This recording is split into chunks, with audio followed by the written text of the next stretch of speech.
Hey guys, it's Kelsey. I'm back again with another review for Married at First Sight. I'm doing this in the car because I literally have an hour before my next class. So I said, let me just get this on out the way. So don't forget to like, comment, and subscribe. So I don't even know what episode we're on. I don't know what it's called. It's just a mess is what it is. So let's get into it. So I'm gonna start with Haley and Jake. They are the most boring couple in Married at First Sight history. She's boring, he's boring. She's forgettable, he's forgettable. It's just a hot mess. Like I said last week, I don't think they're gonna make it. She thinks he is beneath her. She thinks he's beneath him. I can't talk. She thinks he's beneath her. And I don't know why, because to me they're on the same level, looks wise.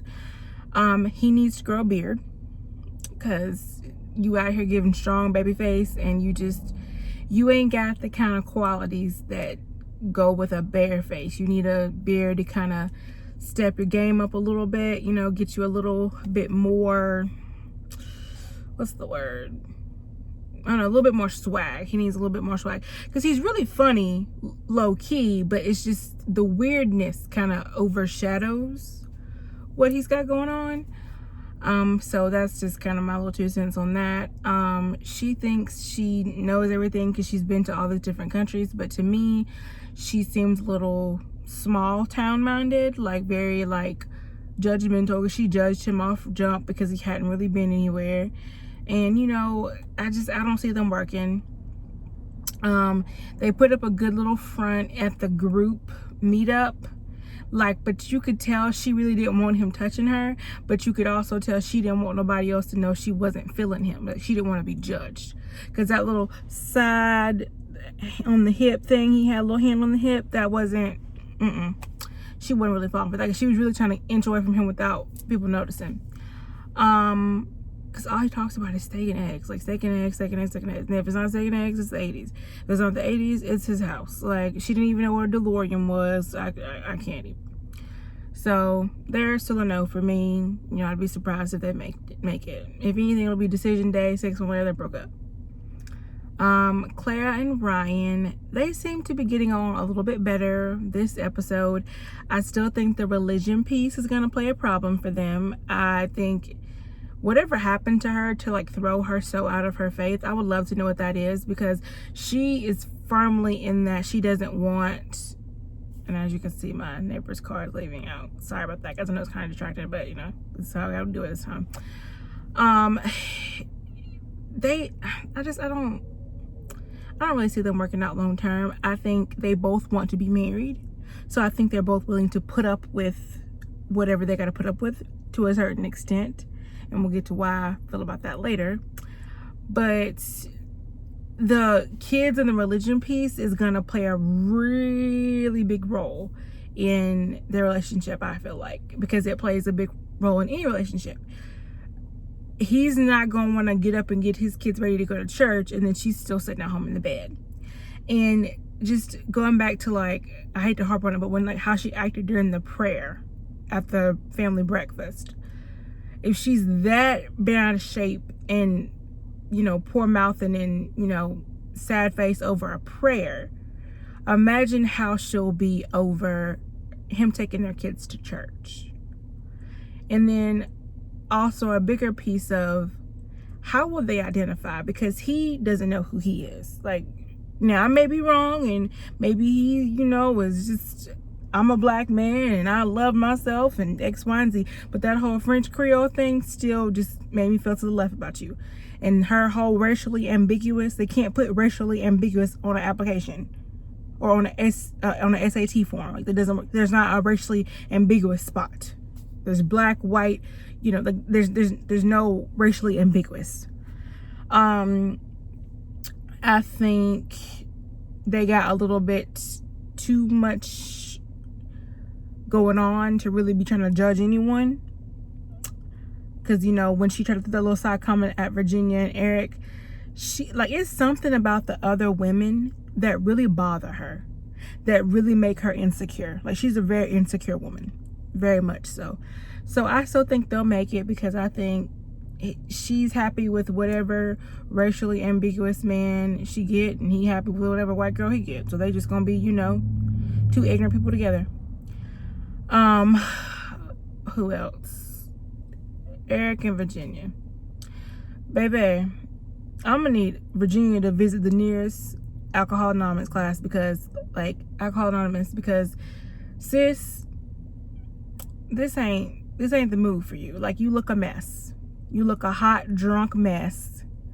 And Eric, you look a mess too, especially this episode. And I didn't like how he was saying men and women can't be friends. They can. Because I have some of the best guy friends you could ever ask for. They would never try to hit on me or try anything towards me. And I like that she kind of barked back and was like, oh, is that what you do? Because that ain't what my friends do. And the reason I'm glad she did that is because it really, really proves a point of what you believe and what someone else believes may not match up. And so far he's been kind of like, you know, real agreeable to whatever she says. Oh, it'll be okay. We'll work it out. Like, no, like, that's not the real life. Real life isn't we'll work it out. Real life is, what are your beliefs? What are your non-negotiables? And how do we meet in the middle? This, we'll worry about it later. That don't work. So it's still a no for me on those two. I didn't like how they acted at the group dinner. They were late. They were drunk. They put their nose where it did not need to be, where it didn't need to be. And because they were so drunk, they couldn't read a room. So I think they'll say yes, but I don't give them longer than 5 years, because he seems very controlling and very jealous. Who else is, Brianna and Vincent. Don't you just love them? Like, they're just so cute. They're like this season's Woody and Amani, or Heath and Christine, or Greg and Deanna. Like, we just, like, you know, he really loves her. But side note, don't put your feet on me. Like, I don't do feet. I don't care how much I like you.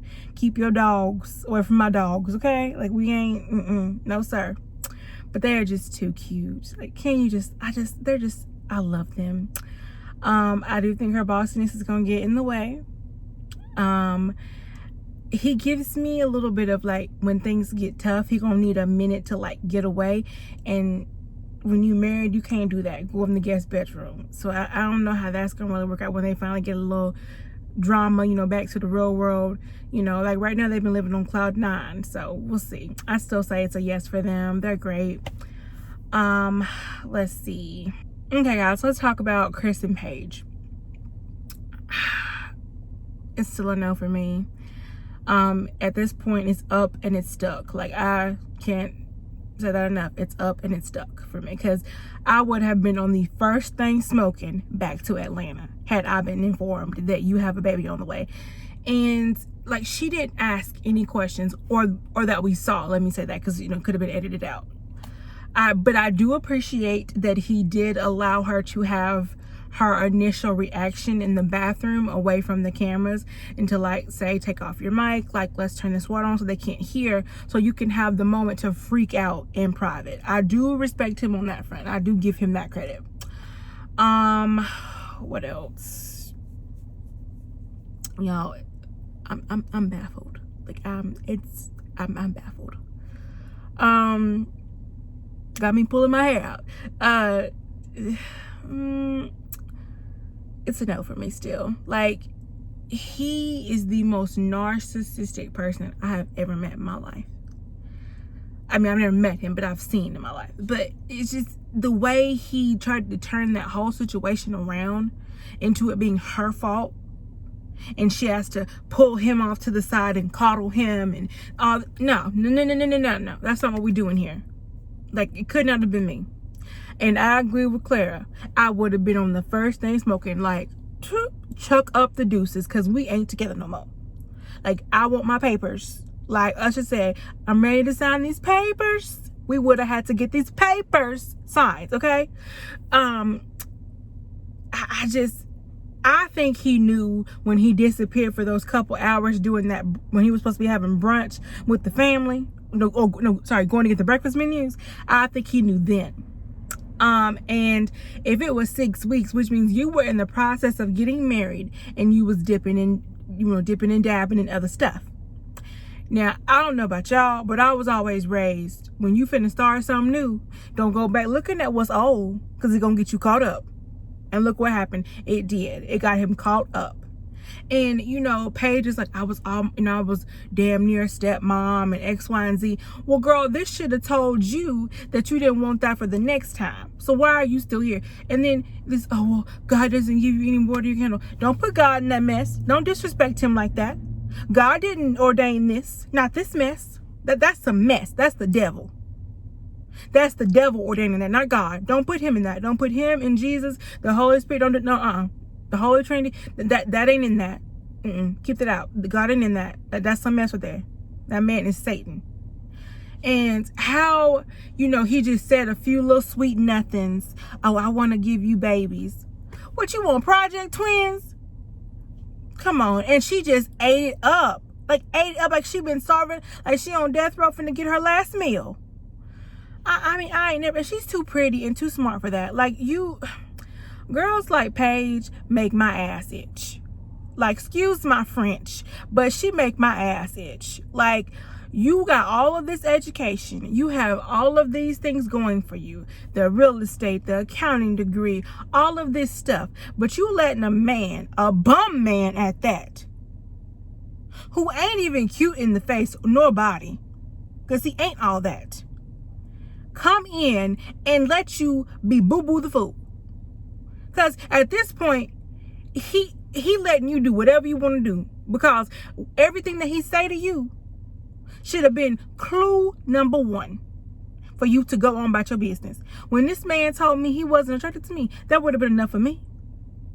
But you still out here laying it low and spreading it wide.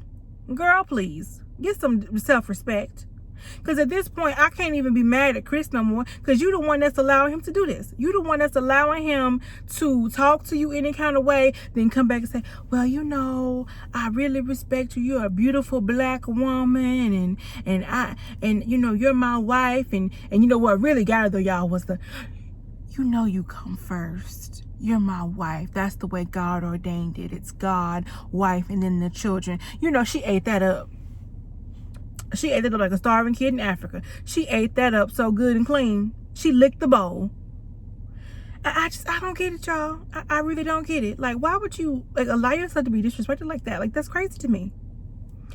And then, I do respect how they try to have a little united front, but to me, it was a little passive aggressive when they got to the group dinner or meetup or whatever.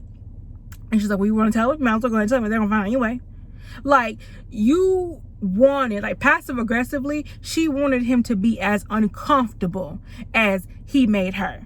And then you want to, what I didn't get was why Chris want to, sulk off to the corner, because they're saying, we got y'all, we got you paid, he didn't feel the support. You the one that made this mess. So why would they be so supportive of you? I don't get that. I really don't get that. And to kind of backtrack, I meant to talk about this earlier, I guess I didn't. Brianna and Vincent, that had to be some good pillow talk that night. Because I would have been like, babe, like, what you would have did? Like, in the fact that Vincent, shout out to Vincent. The fact that he was able to put himself in Paige's shoes, which is something Chris could never do. Because, narcissists don't care about nobody but themselves. Kudos to Vincent. And Brianna, she tried to get the politically correct answer, but she really wanted to be like, girl, if you don't get your stuff and go back home. And so back to the little group meetup. So Virginia and Eric need to mind their business. Mind the business that pays you. And when she asked, are you sure it's yours? He got an attitude like she asked that to Paige. If that's your ex-fiance and you done and you through, then why is it that her asking you that is such a trigger? Now, I do get that they don't know each other, and that was a little bit, out of pocket. I will give him that. She shouldn't have asked it. But my thing is, it's a valid question. Because, I mean, it's plenty of people out here raising babies that they don't know ain't theirs. Whether you married, engaged, y'all broke up, whatever. It's plenty of men out here taking care of kids that ain't theirs, and they don't know that the kid ain't theirs. It's plenty of men out here doing that. And there's plenty of men out here taking care of kids that they know ain't theirs, but they love the woman anyways, they're going to stay. So it's plenty of that going on. I just feel like at this point, you need to quit wasting our time. And I feel like the producers owe her the biggest apology and need to cut her check, because you can't tell me they didn't know that mess. And I honestly feel like that the experts had no choice in the pickings this season, with the exception of Brianna and Vincent.